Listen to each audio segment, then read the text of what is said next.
জাল পাসপোর্ট কাণ্ডে মধ্যমগ্রাম থেকে যে ব্যক্তিকে গ্রেফতার করা হয়েছিল তাকে জিজ্ঞাসাবাদ করে চাঞ্চল্যকর তথ্য পুলিশের হাতে।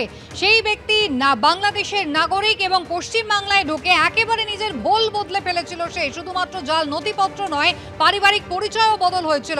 সরাসরি কথা বলবো, পার্থপ্রতিম ঘোষ রয়েছেন আমাদের সঙ্গে। পার্থ, পুলিশ সূত্রে কি জানা যাচ্ছে? নিজের একেবারে বংশ পরিচয় বদলে ফেলেছিল, এতটাই জালিয়াতি?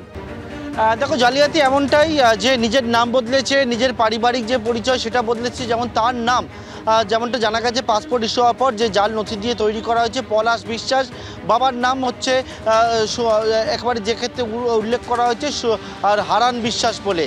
কিন্তু এক্ষেত্রে তদন্তকারীরা তাকে যখন গ্রেপ্তার করেছে এবং সেক্ষেত্রে তার ঠিকানা ছিল হচ্ছে আমাদের কলকাতা শহরের চিতপুর এলাকায়, কিন্তু পিন নাম্বার ছিল, পিনকোড ছিল হচ্ছে সেই পঞ্চশায়ের এলাকায়, যে পঞ্চশায়ের যোগ কিন্তু এর আগেই পাসপোর্ট জালিয়াতিতে পাওয়া গেছে।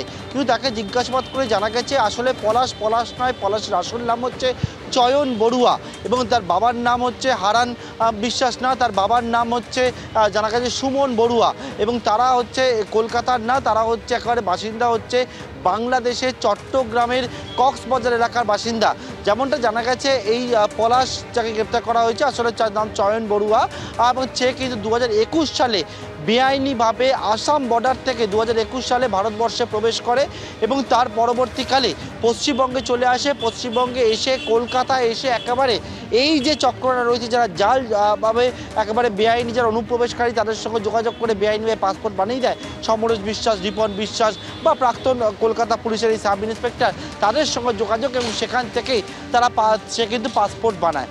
সেই পাসপোর্ট বানাবার পরবর্তীকালে সেই পাসপোর্ট বানানো হয়েছিল এবং সম্প্রতি একবার নিজের ভোল বদলে ফেলে সেক্ষেত্রে পলাশ বিশ্বাস নামে চয়ন বড়ুয়া সে ভিসা অ্যাপ্লাই করেছিল এবং পরবর্তীকালে পুলিশের হাতে গ্রেপ্তার হয়েছে। এবং যেমনটা জানা যাচ্ছে যে সে কিন্তু কলকাতা সহ বিভিন্ন জায়গায় 2021 থেকে সে কাজ করেছে, কলকাতা, চেন্নাই, দিল্লি বিভিন্ন জায়গায় গিয়েছে। এর পিছনে উদ্দেশ্য কি ছিল, অর্থাৎ শুধু কি কাজের উদ্দেশ্যে নাকি এর পিছনে অন্য কোনো কারণ রয়েছে, সেই সবটাও কিন্তু ভাবাচ্ছে এখন গোয়েন্দাদেরকে। বর্তমানে এই পলাশকে বা চয়নকে গ্রেপ্তার করা হয়েছে এবং তাকে জিজ্ঞাসাবাদ করে এর পিছনে আরও কে বা কারা যুক্ত রয়েছে, কি তাদের উদ্দেশ্য ছিল, সেগুলোই জানার চেষ্টা করছেন বর্তমানে তদন্তকারী আধিকারিকরা। কুসুমিতা। পার্থ, ধন্যবাদ। ত্রিপুরা থেকে দ্রুত বাংলাদেশি নাগরিকের বিভিন্ন জায়গায় জঙ্গি যোগ থাকতে পারে, এমনকি খাগড়াছড়ি জঙ্গি ক্যাম্প থেকে ত্রিপুরার বিভিন্ন প্রান্তে জঙ্গি কার্যকলাপ করতে পারে, এমনটাই ত্রিপুরা পুলিশের প্রাথমিক ধারণা।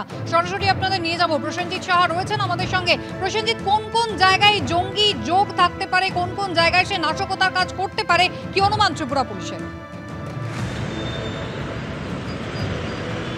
একেবারে দেখো কুসুমিতা, যে গতকাল রাতে তার কাছ থেকে 9mm পিস্তল, ভারতীয় 2,21,000 টাকা এবং বাংলাদেশি 25,000 টাকা সহ তাকে গ্রেপ্তার করে এবং গ্রেপ্তার করার পর থেকেই কিন্তু সন্দেহ দানা বাঁধতে শুরু করে এবং সেই আগ্নেয়াস্ত্র এলো কোথা থেকে, কিভাবে সে আগ্নেয়াস্ত্র ব্যবহার করতে পারছে, এই বিষয়টা যখন জট খুলতে শুরু করে তারপর একের পর এক চাঞ্চল্যকর তথ্য উঠে আসে, যেটা সূত্র থেকে আমরা জানতে পারছি এবং যেটা জানা যাচ্ছে যে তার বাড়ি খাগড়াছড়ি এবং আমরা জানি যে খাগড়াছড়িতেই কিন্তু জঙ্গি একটি বেস ক্যাম্প রয়েছে এবং সেই ক্যাম্পে বিভিন্নভাবে প্রশিক্ষণ গ্রহণ করার পর মিজোরাম এবং ত্রিপুরা হয়ে কিন্তু বেশ কিছু জঙ্গি ইতিমধ্যে আনাগোনা শুরু করেছে বলে একটি প্রাথমিক সূত্রে খবর পাওয়া যাচ্ছিল এবং এই জঙ্গি যোগের সঙ্গেই কিন্তু সেই সমাজপ্রিয় চাকমা যাকে কাল গ্রেপ্তার করে এডিনগর থানার পুলিশ, তারও কিন্তু যোগ থাকতে পারে বলে একটি সম্ভাবনার কথা শোনা যাচ্ছে তদন্তকারীদের কাছ থেকে। এবং তার পরপরই কিন্তু আমি জানিয়ে রাখি, কেন্দ্রীয় গোয়েন্দা সংস্থার পাশাপাশি রাজ্যের গোয়েন্দা সংস্থা যৌথভাবে